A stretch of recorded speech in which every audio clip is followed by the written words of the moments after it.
ಭಯಾನಕತೆ ಸೃಷ್ಟಿಯಾಗೋ ವಿಚಿತ್ರಗಳು ನಡೆಯೋ ಆ ಒಂದು ತಾಣಕ್ಕೆ ನಾವು ಹೋದೆವು. ಇಲ್ಲಿನ ಪ್ರತಿಯೊಂದು ಘಟನೆಯು ಮಾನವ. ಈ ಆಲದ ಮರದ ಕೆಳಗೆ ಹಲವಾರು ಜನರು ಕಣ್ಣುಗಳನ್ನ ಕಳೆದುಕೊಂಡಿದ್ದಾರೆ.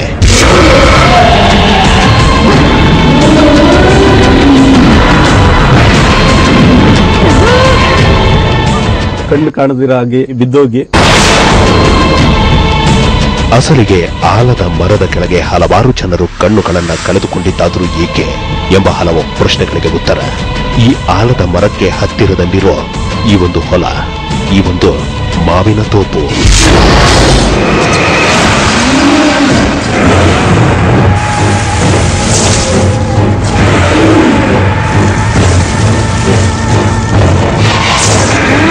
ಈ ಮಾವಿನ ತೋಪಿಗೂ ಹಲವಾರು ಜನ ಕಣ್ಣುಗಳನ್ನ ಕಳೆದುಕೊಂಡಿರುವುದಕ್ಕೂ ಏನು ಸಂಬಂಧ, ಏನು ಕಾರಣ ಎಂಬ ಹಲವು ಪ್ರಶ್ನೆಗಳಿಗೆ ಉತ್ತರ ಈ ಮಾವಿನ ತೋಪಿನಲ್ಲಿದೆ ನಾಗಮಣಿ.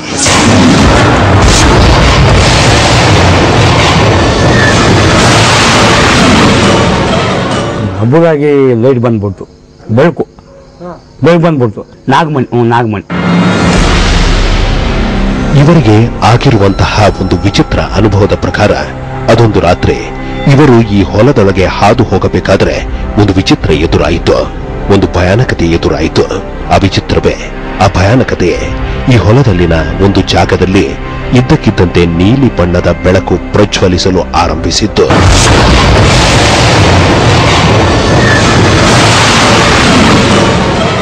ಅಲ್ಲೇ ಬೆಳಕಾಕೊಂಡು ಅಲ್ಲೇ ಇತ್ತು, ಅಷ್ಟಾಗ್ಲೇ ಇತ್ತು. ಅಲ್ಲೇ ಮೇವಾಡ್ಕೊಂಡು ಅಲ್ಲೇ ಮುಡುಗಿತ್ತು, ಮೇವಾಡ್ಕೊಂಡಿತ್ತು. ಅಷ್ಟಾಗ ನಾ ಗಾಬರಿ ಆಗೋಗ್ಬಿಟ್ಟು.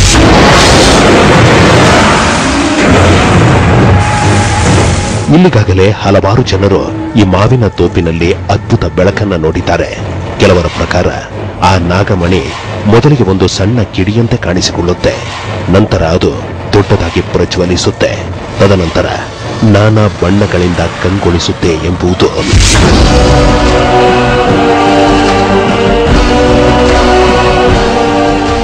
ಅಲ್ಲಿ ಒಂದು ನಾಗಮಣಿ ಅಂತೂ ಆ ಕಡೆ ಹುಣಸೆ ಮರದ ಕಡೆ ಕಾಣಿಸುತ್ತೆ, ಇಲ್ಲಿಗೆ ಲೈಟ್ ತರ ಆಗಿರೋದು. ಅಸಲಿಗೆ ಈ ಹೊಲದಲ್ಲಿ ಆ ಅದ್ಭುತ ಬೆಳಕು ಏಕೆ ಕಾಣಿಸುತ್ತಿದೆ, ಆ ನಾಗಮಣಿ ಇಲ್ಲಿಗೆ ಹೇಗೆ ಬಂತು ಎಂಬ ಹಲವಾರು ಪ್ರಶ್ನೆಗಳಿಗೆ ಉತ್ತರ ಇಲ್ಲಿ ಇರುವಂತಹ ಬಹುತೇಕ ಜನರಿಗೆ ಕಾಣಿಸಿಕೊಂಡಿರುವ ಒಂದು ದೊಡ್ಡ ನಾಗರ ಸರ್ಪ.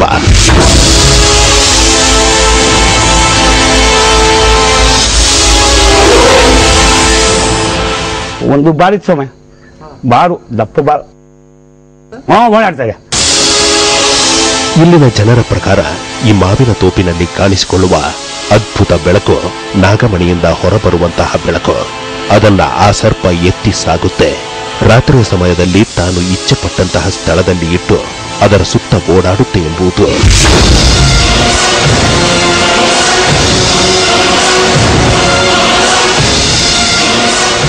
ಇಲ್ಲಿನ ಹಿರಿಯರ ಪ್ರಕಾರ ಮಾವಿನ ತೋಪಿನಲ್ಲಿ ವಾಸವಾಗಿರೋ ನಾಗರ ಸರ್ಪಕ್ಕೆ 1000 ವರ್ಷಗಳು ತುಂಬಿವೆ. ಅದ್ಭುತ ಶಕ್ತಿಯನ್ನ ಹೊಂದಿರೋ ಇಲ್ಲಿನ ಸರ್ಪ ನೋಡುತ್ತಿದ್ದಂತೆ ದೊಡ್ಡದಾಗಿ ಬಿಡುತ್ತೆ. ಕೆಲವೇ ಕ್ಷಣಗಳಲ್ಲಿ ಸಣ್ಣಗಾಗಿ ತದನಂತರ ಕಾಣದಂತಾಗುತ್ತೆ.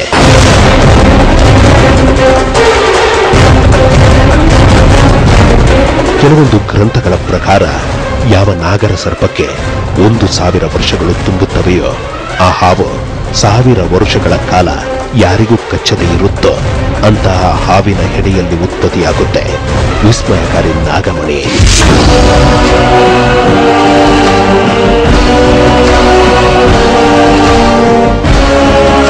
ನಾಗಮಣಿ ಹೊಂದುವ ನಾಗಸರ್ಪಕ್ಕೆ ವಿಸ್ಮಯಕಾರಿ ಶಕ್ತಿ ಬಂದುಬಿಡುತ್ತೆ. ನಾಗಮಣಿಯನ್ನ ಕಾಣುವಂತೆ ಕಾಣದಂತೆ ಮಾಡುವ ಶಕ್ತಿಯನ್ನ ಹೊಂದುತ್ತೆ. ಅದನ್ನ ಅಪಹರಿಸಲು ಬರುವವರಿಗೆ ಭಯಾನಕತೆಯ ದರ್ಶನ ಮಾಡಿಸುತ್ತೆ ಎಂಬ ಹಲವರ ಮಾತುಗಳಿಗೆ ಪೂರಕವೆಂಬಂತೆ ಇಲ್ಲಿ ಹಲವು ಜನರ ಕಣ್ಣುಗಳು ಹೋಗಿದ್ದು ಆ ನಾಗಮಣಿಯನ್ನು ಅಪಹರಿಸಲು ಬಂದ ನಂತರವೇ.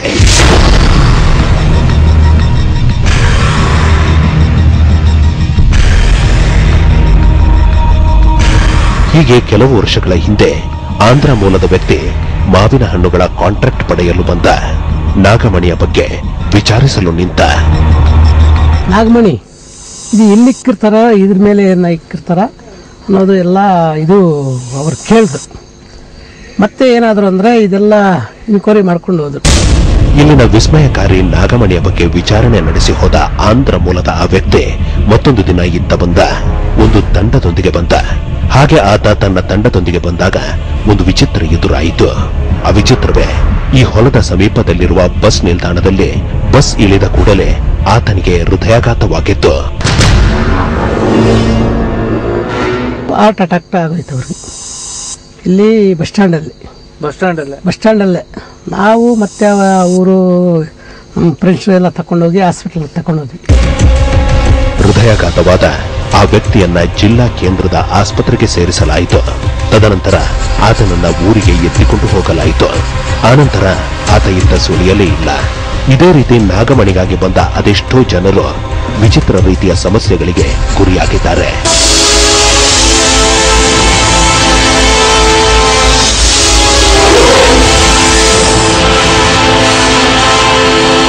ನಾಗಮಣಿಯೊಂದಿಗೆ ಅದ್ಭುತ ಬೆಳಕನ್ನ ಹೊರಹಾಕುವಂತಹ ಸರ್ಪವಿರೋ ಈ ತಾಣದಲ್ಲಿ ಭಯಾನಕತೆಯು ಸೃಷ್ಟಿಯಾಗುತ್ತೆ. ಜೊತೆಗೆ ಅಚ್ಚರಿಗಳು ಅದ್ಭುತಗಳು ಸಹ ಸೃಷ್ಟಿಯಾಗುತ್ತವೆ.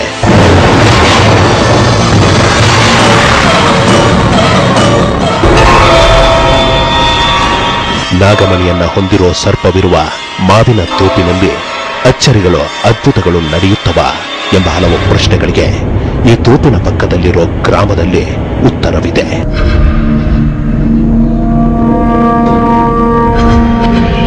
ಚಿಕ್ಕ ವಯಸ್ಸಿನಲ್ಲಿಯೇ ತಂದೆಯನ್ನ ಕಳೆದುಕೊಂಡ ಈ ಗ್ರಾಮದ ಕುರಿಗಳನ್ನ ಕಾಯುವ ಆ ಹುಡುಗ ಅದೊಂದು ರಾತ್ರಿ ಕುರಿ ಮಂದೆಯನ್ನ ತೋಪಿನಲ್ಲಿ ಕಲೆ ಹಾಕಿ ಮಲಗಿರಬೇಕಾದ್ರೆ ಒಂದು ಅಚ್ಚರಿ ಎದುರಾಯಿತು. ಆ ಅಚ್ಚರಿಯೇ ಆ ಅದ್ಭುತ ಬೆಳಕು.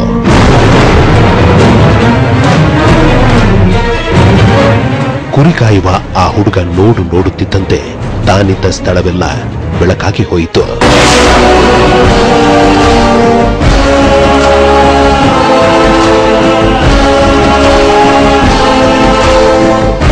ಅಂತಹ ಬೆಳಕನ್ನ ದಿಗ್ಭ್ರಮೆಯಿಂದ ನೋಡಿದ ನಂತರ ಒಂದು ಅಚ್ಚರಿ ನಡೆಯಿತು. ಅಂತಹ ಅಚ್ಚರಿಯು ನಡೆದ ನಂತರ ಏನಾಯಿತು ಎಂಬ ಹಲವು ಪ್ರಶ್ನೆಗಳಿಗೆ ಉತ್ತರ ಬೆಳಗಾಗುವಷ್ಟರಲ್ಲಿ ಕುರಿ ಕಾಯುವ ಆ ಅನಕ್ಷರಸ್ಥ ಬಾಲಕ 4 ವೇದಗಳನ್ನ ಬಾಯಲ್ಲಿ ಹೇಳುವಂತಾದ.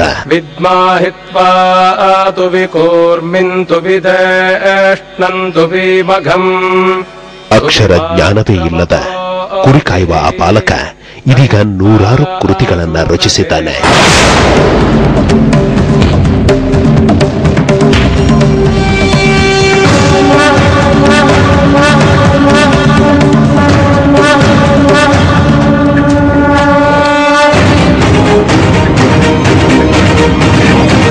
ಅಸಲಿಗೆ ಕುರಿ ಕಾಯುವ ಆ ಬಾಲಕನಾದ್ರೂ ಯಾರು? ಆ ಬಾಲಕ ಇದೀಗ ಇರೋದಾದ್ರೂ ಎಲ್ಲಿ ತಿಳಿಯೋಣ ಒಂದು ಸಣ್ಣ ಬ್ರೇಕ್ ನಂತರ.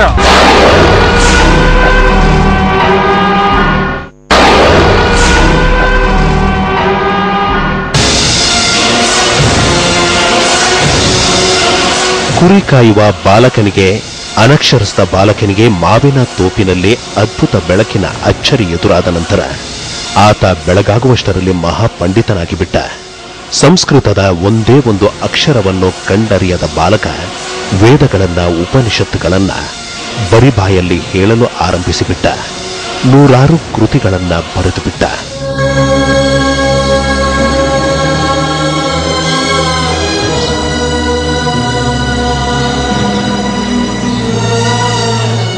ಆಮೇಲೆ ಏನಾಗುತ್ತೆ ಅವ್ರಿಗೆ ತುಂಬಾ ಅವ್ರಿಗೆ ಎಲ್ಲ ವೇದಗಳು ಎಲ್ಲ ಬದಲಿಗೆ ಶುರುವಾಗುತ್ತೆ. ಆ ಮಾವಿನ ತೋಪಿನಲ್ಲಿ ಎದುರಾದಂತಹ ಅಚ್ಚರಿಯಿಂದ ಅದ್ಭುತ ಶಕ್ತಿಯನ್ನು ಹೊಂದಿದ 100 ಕೃತಿಗಳನ್ನ ಬರೆದ ಬಾಲಕ ಲೋಕ ಕಲ್ಯಾಣಕ್ಕಾಗಿ ಪವಾಡಗಳನ್ನ ಮೆರೆಯಲು ಆರಂಭಿಸಿದ. ದೈವಿ ಸ್ಥಾನವನ್ನ ಪಡೆದು ಖ್ಯಾತಿಯನ್ನ ಹೊಂದಿದ. ಹಾಗೆ ಖ್ಯಾತಿಯನ್ನು ಹೊಂದಿರೋ ಆ ಬಾಲಕನಾದರೂ ಯಾರು ಎಂಬ ಹಲವು ಪ್ರಶ್ನೆಗಳಿಗೆ ಉತ್ತರ ಪರಮಹಂಸ ಅಂಜನಪ್ಪ ಸ್ವಾಮಿಗಳು.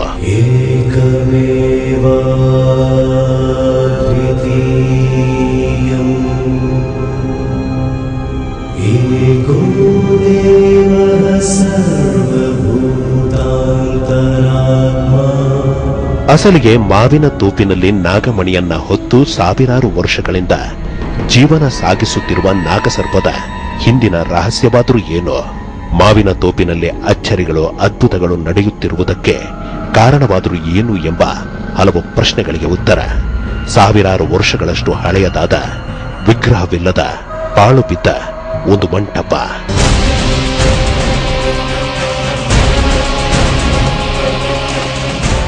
ಮಂಟಪ ಬಿದ್ದೋಗಿ ಎಲ್ಲ ಪಾಳು ಬಿದ್ದೈತಿ. ಅಸಲಿಗೆ ಸಾವಿರಾರು ವರ್ಷಗಳಷ್ಟು ಹಳೆಯದಾದ ಮಂಟಪದಲ್ಲಿ ಇದ್ದಂತಹ ಸಕಲ ಅಚ್ಚರಿಗಳಿಗೂ ಕಾರಣವಾಗಿರೋ ವಿಗ್ರಹವಾದರೂ ಯಾವುದು?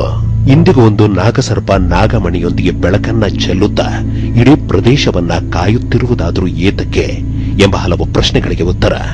ಮಂಟಪದಲ್ಲಿದ್ದು ಬೆಳಕನ್ನ ಚೆಲ್ಲುವ ನಾಗಮಣಿ ಸಮೇತ ಒಂದು ಪಂಚಮುಖಿ ಶಿವಲಿಂಗ.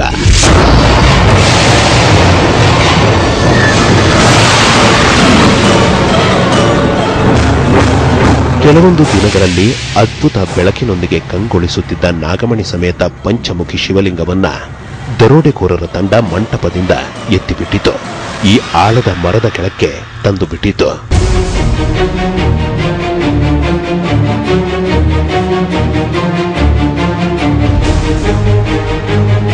ನಾಗಮಣಿ ಸಮೇತ ಶಿವಲಿಂಗವನ್ನ ಆಲದ ಮರದ ಕೆಳಕ್ಕೆ ತಂದ ದರೋಡೆಕೋರರ ತಂಡ ಶಿವಲಿಂಗದಿಂದ ನಾಗಮಣಿಯನ್ನ ಕೀಳಲು ಮುಂದಾಯಿತು. ಆದರೆ ನಾಗಮಣಿ ಶಿವಲಿಂಗದೊಳಕ್ಕೆ ಹೋಗಿಬಿಟ್ಟಿತು.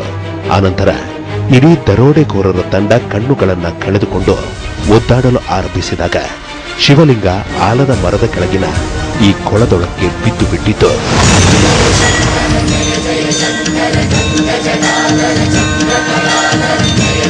ಈ ಕೊಳದಲ್ಲಿ ಶಿವಲಿಂಗ ಮುಳುಗಿ ಹೋಗಿ ನೂರಾರು ವರ್ಷಗಳು ಉರುಳಿ ಹೋದವು. ಇಲ್ಲಿ ಮುಳುಗಿ ಹೋದ ನಾಗಮಣಿ ಸಮೇತ ಪಂಚಮುಖಿ ಶಿವಲಿಂಗದ ಶಕ್ತಿ ಎಷ್ಟು ಎಂದರೆ ಯಾರು ಎಷ್ಟೇ ಪ್ರಯತ್ನಿಸಿದ್ರೂ ಇಲ್ಲಿನ ಶಿವಲಿಂಗವನ್ನ ಆಚೆ ತೆಗೆಯಲು ಆಗಲೇ ಇಲ್ಲ. ಪಕ್ಕದ ಗ್ರಾಮದವರು ಹಗ್ಗವನ್ನ ಕಟ್ಟಿ ಎಳೆದಾಗ ಹಗ್ಗಗಳೇ ಕತ್ತರಿಸಿ ಹೋಗಿ ವಿಚಿತ್ರ ಸಮಸ್ಯೆಗಳು ಎದುರಾದವು.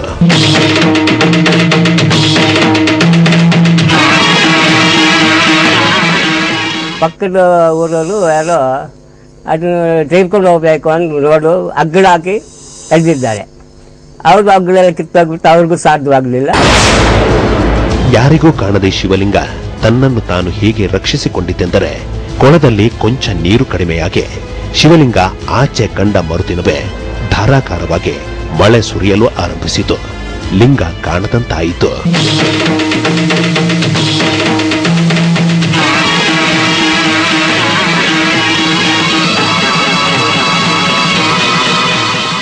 ಅರ್ಧ ಇಂಚೇನ ಕಾಣಿಸ್ತಾ ಇದೆ ಅಂದ್ರೆ ಮಳೆ ಅಷ್ಟೇ, ತಿರ್ಗ ಕಾಣಿಸ್ತಾ ಇರಲಿಲ್ಲ. ಹಾಗೆ ದಿನಗಳು ಕಳೆಯುತ್ತಿರಬೇಕಾದ್ರೆ ಒಂದು ಅಚ್ಚರಿ ನಡೆಯಿತು. ಆ ಅಚ್ಚರಿಯಾದರೂ ಏನು ಎಂಬ ಹಲವು ಪ್ರಶ್ನೆಗಳಿಗೆ ಉತ್ತರ. ಮಾವಿನ ತೋಪಿನ ಪಕ್ಕದ ಗ್ರಾಮದ ಸಂಪತ್ತಪ್ಪ ಮತ್ತು ಅಜ್ಜಮ್ಮನವರಿಗೆ ಮದುವೆಯಾಗಿ 8 ವರ್ಷಗಳು ಕಳೆದರೂ ಮಕ್ಕಳಾಗಲಿಲ್ಲ. ಅದೇ ನೋವಿನೊಂದಿಗೆ ಜೀವನ ಸಾಗಿಸಿದ ಅಜ್ಜಮ್ಮನವರು ಮಾವಿನ ತೋಪಿನಲ್ಲಿದ್ದ ಬಾಳು ಬಿದ್ದ ಮಂಟಪದ ಮುಂದೆ ಪ್ರತಿದಿನ ದೀಪವನ್ನ ಹಚ್ಚಿ ಕಣ್ಣೀರಿಟ್ಟು ಬೇಡಲು ನಿಂತರು.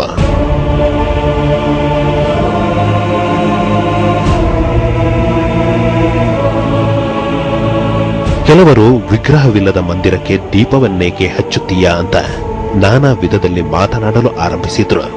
ಅಂತಹ ಮಾತುಗಳಿಂದ ಮತ್ತಷ್ಟು ನೊಂದರೂ ಸಹ ಅವರು ದೀಪವನ್ನ ಹಚ್ಚುವ ಕಾಯಕವನ್ನ ಬಿಡಲಿಲ್ಲ. ಹಾಗೆ ದಿನಗಳು ಕಳೆಯುತ್ತಿರಬೇಕಾದ್ರೆ ಅಜ್ಜಮ್ಮನವರಿಗೆ ಇಲ್ಲಿನ ಸರ್ಪ ದರ್ಶನ ನೀಡಲು ಆರಂಭಿಸಿತು. ಮನೆಗೆ ಬಂದು ಓಡಾಡಲು ಆರಂಭಿಸಿತು. ಸರ್ಪದ ದರ್ಶನ ಆದ ನಂತರ ಅಜ್ಜಮ್ಮನವರ ಜೀವನದಲ್ಲಿ ಒಂದು ಅಚ್ಚರಿ ನಡೆಯಿತು. ಆ ಅಚ್ಚರಿಯೇ ಅಜ್ಜಮ್ಮನವರು ಗರ್ಭವತಿಯಾಗಿದ್ದು ಒಂದು ಮುದ್ದಾದ ಗಂಡು ಮಗುವಿಗೆ ಜನ್ಮ ನೀಡಿತು. ಒಂದು ಮಗುವಾದ ನಂತರ ಅಜ್ಜಮ್ಮ ಮತ್ತು ಸಂಪತ್ತಪ್ಪನವರಿಗೆ ಮತ್ತೆ 2 ಗಂಡು ಮಕ್ಕಳು, ಒಂದು ಹೆಣ್ಣು ಮಗುವು ಹುಟ್ಟಿತು. ವರ್ಷಗಳು ಉರುಳಿದ ನಂತರ ಅಜ್ಜಮ್ಮ ಹಾಗೂ ಸಂಪತ್ತಪ್ಪನವರು ಮಕ್ಕಳ ಸಮೇತ ಅನ್ಯ ಊರಿಗೆ ಸ್ಥಳಾಂತರಗೊಂಡರು. ಹಾಗೆ ದಿನಗಳು ಕಳೆಯುತ್ತಿರಬೇಕಾದ್ರೆ 15 ವರ್ಷದ ಹಿರಿಯ ಮಗನಿಗೆ ಒಂದು ಅಚ್ಚರಿ ಕಾಡಲು ಆರಂಭವಾಯಿತು. ಆ ಅಚ್ಚರಿಯೇ ಸದಾ ಓಂಕಾರ ಶಬ್ದ ಕೇಳಿಸಲು ಆರಂಭಿಸಿತ್ತು.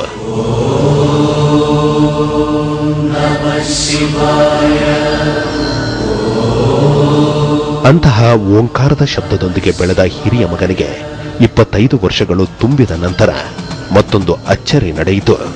ಆ ಅಚ್ಚರಿಯೇ ಹುಟ್ಟೂರಿಗೆ ಬಂದ ಆ ಹಿರಿಯ ಮಗ ಈ ಕೊಳದ ಬಳಿಗೆ ಬಂದದ್ದು.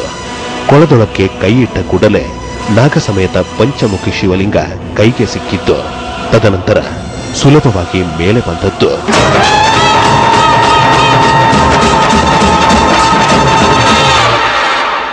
ನೂರಾರು ವರ್ಷಗಳಿಂದ ಕೊಳದಲ್ಲೇ ಇದ್ದ, ಎಷ್ಟೇ ಯತ್ನಿಸಿದರೂ ಮೇಲೆ ಬಾರದಿದ್ದ ಶಿವಲಿಂಗ ಮೇಲೆ ಬಂದ ನಂತರ ನಡೆದಂತಹ ವಿಚಿತ್ರಗಳಾದ್ರೂ ಏನು, ಅಚ್ಚರಿಗಳಾದ್ರೂ ಏನು ತಿಳಿಯೋಣ ಒಂದು ಸಣ್ಣ ಬ್ರೇಕ್ನ ನಂತರ.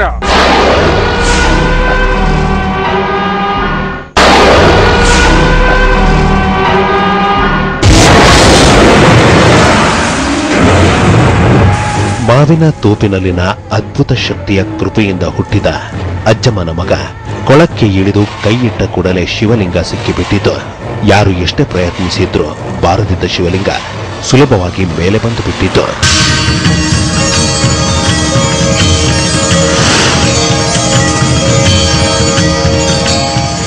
ಅವ್ರಿಗೆ ಏನು ದೇವರು ಇದು ಕೊಟ್ಲೇನೋ ಅವ್ರು ಕೈ ಹಾಕೋಪಟ್ಟು ಬಂದ್ಬಿಟ್ರು ಈಚೆಗೆ. ಅಸಲಿಗೆ ಅಜ್ಜಮ್ಮನವರ ಹಿರಿಯ ಮಗನಾದ್ರೂ ಯಾರು ಎಂಬ ಹಲವು ಪ್ರಶ್ನೆಗಳಿಗೆ ಉತ್ತರ ರಮೇಶ್ ಬಾಬು.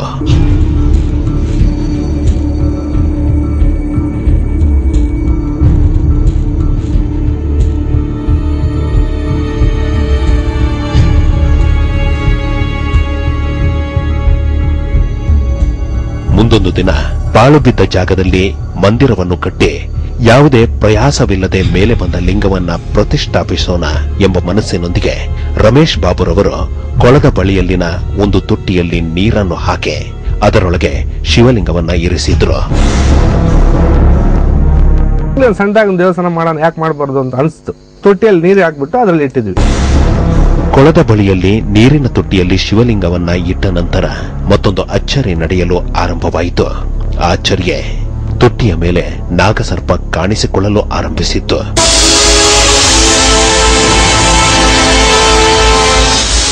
ಹಾವು ಯಾವಾಗ ಬಂದು ಅದ್ರ ಮೇಲೆ ಅಟ್ಟಿಸ್ಕೊಂಡು ಹೋಗೋದಲ್ಲ, ಅದ್ರ ಮೇಲೆ ತೊಟ್ಟಿ ಮೇಲೆ ಇರೋದು. ರಮೇಶ್ ಬಾಬುರವರು ತಮ್ಮ ವ್ಯವಹಾರದ ನಡುವೆ ಮಂದಿರದ ಸಂಗತಿಯನ್ನ ಮರೆಯಲು ಆರಂಭಿಸಿದ್ರು. ಹಾಗೆ ದಿನಗಳು ಸಾಗುತ್ತಿರಬೇಕಾದ್ರೆ ರಮೇಶ್ ಬಾಬುರವರಿಗೆ ಒಂದು ವಿಚಿತ್ರ ಎದುರಾಯಿತು. ಆ ವಿಚಿತ್ರವೇ ಕನಸಲ್ಲಿ ಋಷಿ ಮುನಿಯೋರ್ವರು ಬಂದು ಎಚ್ಚರಿಕೆ ನೀಡಿತ್ತು.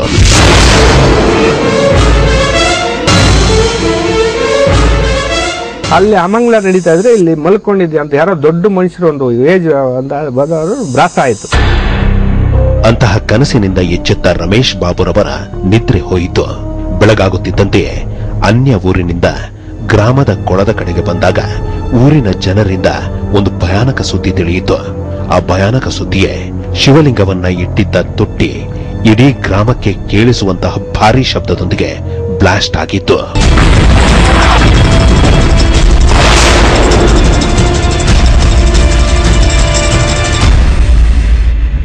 ಅಲ್ಲಿಗೆ ಚಿಕ್ಕದವರೆಲ್ಲ ನೀರು ಹಾಕ್ತಾ ಇದ್ರು. ಏನ್ ಮಾಡ್ತಂದ್ರೆ ಸೂರು ಆಗೋಯ್ತು ತೊಟ್ಟಿ. ಶಬ್ದ ಬಂದು ಸೂರು ಆಗೋಯ್ತು. ಅಲ್ಲಿ ಲಿಂಗ ಮಾತ್ರ ಇತ್ತು ಅಷ್ಟೇ, ಸೂರು ಆಗೋಯ್ತು ತೊಟ್ಟಿ. ಆನಂತರ ರಮೇಶ್ ಬಾಬುರ ಮನೆಯಲ್ಲಿ ಹಾವೊಂದು ಪ್ರತ್ಯಕ್ಷವಾಗಲು ಆರಂಭವಾಯಿತು. ಮತ್ತಷ್ಟು ಹೆದರಿದ ರಮೇಶ್ ಬಾಬು ಪಾಳು ಬಿದ್ದ ಮಂಟಪದ ಸ್ಥಳದಲ್ಲಿ ಮಂದಿರದ ಕೆಲಸಕ್ಕೆ ಕೈ ಹಾಕಿಯೇ ಬಿಟ್ಟರು. ಶಿವಲಿಂಗವನ್ನ 2000ನೇ ಇಸವಿಯಲ್ಲಿ ಪ್ರತಿಷ್ಠಾಪಿಸಿಯೇ ಬಿಟ್ಟರು.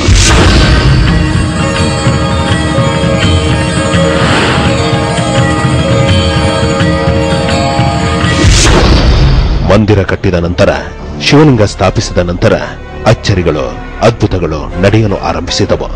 ಮದುವೆಯಾಗಿ 12 ವರ್ಷಗಳಾದರೂ ಮಕ್ಕಳಾಗದ ಪಕ್ಕದ ಗ್ರಾಮದ ನಿಂಗಯ್ಯ ದಂಪತಿ ಶಿವಲಿಂಗದ ಮುಂದೆ ಭಕ್ತಿಯಿಂದ ಕಣ್ಣೀರಿಟ್ಟ ನಂತರ ಅವಳಿ ಜವಳಿ ಮಕ್ಕಳಾದವು.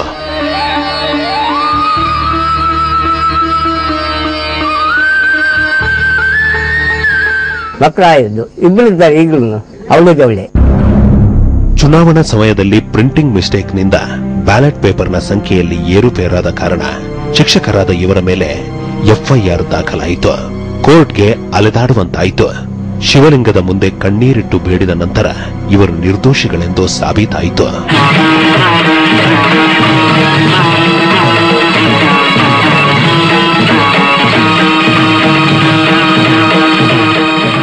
ಈ ಶಿಕ್ಷಕರದೇನು ತಪ್ಪಿಲ್ಲ ಅಂತ ನಮ್ಮ ಪರವಾಗಿ ತೀರ್ಪು ನೀಡಿ ಬಿಡುಗಡೆಗೊಳಿಸಿದ್ರು. ಜೆನಿಫರ್ ಎಂಬ ಚಿತ್ರವನ್ನ ನಿರ್ದೇಶನ ಮಾಡಿದ ರಾಜೀವ್ ಕೃಷ್ಣರವರಿಗೆ ತದನಂತರ ಒಂದು ಚಿತ್ರವೂ ಸಿಗದಂತಾಯಿತು. ಊಟಕ್ಕೂ ಸಮಸ್ಯೆಯಾಗಿ ಬಿಟ್ಟಿತ್ತು. ಓರ್ವರ ಸಲಹೆಯಂತೆ ಆ ಶಕ್ತಿಶಾಲಿ ಲಿಂಗದ ಮುಂದೆ ನಿಂತು ಭಕ್ತಿಯಿಂದ ಬೇಡಿ ಬಂದ ನಂತರ ಒಂದು ಅಚ್ಚರಿ ನಡೆಯಿತು. ಆ ಅಚ್ಚರಿಯೇ ಇದೀಗ ಇವರ ಕೈಯಲ್ಲಿ 4 ಸಿನಿಮಾಗಳಿರುವುದು.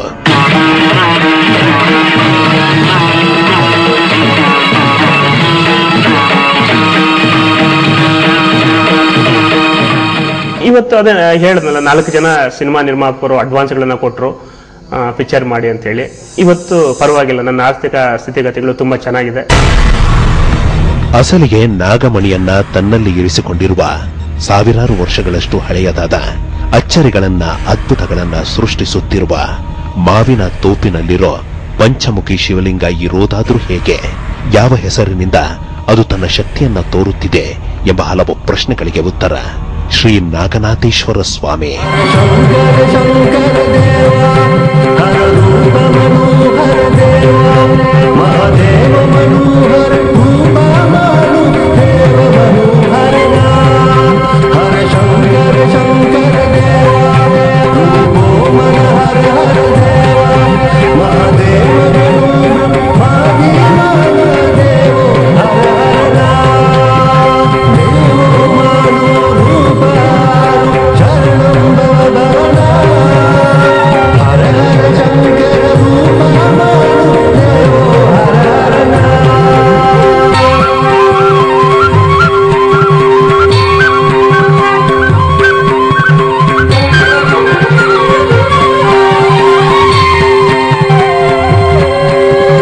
ಶ್ರೀ ನಾಗನಾಥೇಶ್ವರ ಸ್ವಾಮಿಯ ಶಕ್ತಿ ಅಪಾರ.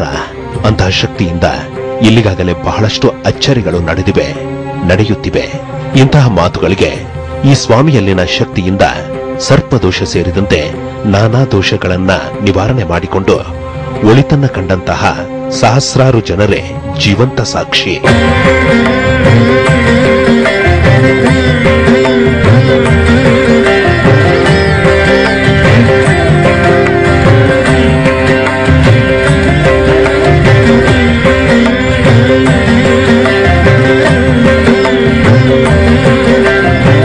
ಈ ಕ್ಷೇತ್ರದಲ್ಲಿನ ವಾಸವಿ ಕೊಳದ ಬಳಿಯಲ್ಲಿ ಕುರಿ ಕಾಯುವ ಬಾಲಕ, ಅನಕ್ಷರಸ್ಥ ಬಾಲಕ ಅಂಜನಪ್ಪನವರಿಗೆ ಋಷಿಮುನಿಗಳೊಂದಿಗೆ ಶಿವಪರಮಾತ್ಮನು ಪ್ರತ್ಯಕ್ಷನಾಗಿ ಬೀಜಾಕ್ಷರಗಳನ್ನ ನಾಲಿಗೆಯ ಮೇಲೆ ಬರೆದರು.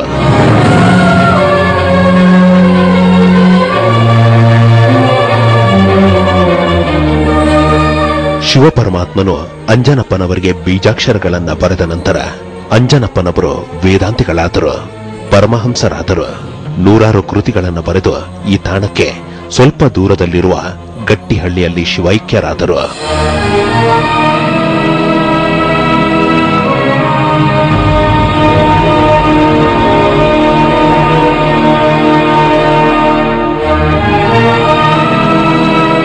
ಅಂಜನಪ್ಪನವರಿಗೆ ದೈವಿ ಸ್ಥಾನವನ್ನ ನೀಡಿದ ಸಹಸ್ರಾರು ಜನರ ಜೀವನದಲ್ಲಿ ಅಚ್ಚರಿಗಳನ್ನ ಸೃಷ್ಟಿಸುತ್ತಿರುವ ಶ್ರೀ ನಾಗನಾಥೇಶ್ವರ ಸ್ವಾಮಿಯ ಈ ಮಂದಿರ ಇರೋದಾದ್ರೂ ಎಲ್ಲಿ ಎಂಬ ಹಲವು ಪ್ರಶ್ನೆಗಳಿಗೆ ಉತ್ತರ ಈ ಶಕ್ತಿಶಾಲಿ ತಾಣ ಇರೋದು ಕೋಲಾರ ಜಿಲ್ಲೆಯ ಶ್ರೀನಿವಾಸಪುರ ತಾಲೂಕಿನ ಅರಿಕೆರೆ ಎಂಬ ಗ್ರಾಮದ ಪಕ್ಕದಲ್ಲಿ.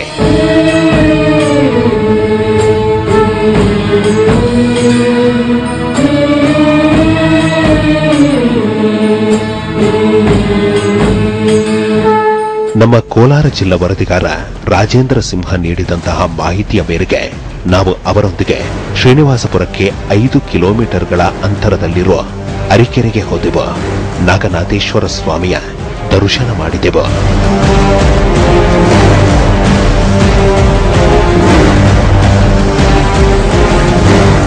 ಓಂ ಶಿವಾಯ, ಓಂ ಶಿವಾಯ, ಓಂ ಶಿವಾಯ, ಓಂ ಶಿವಾಯ.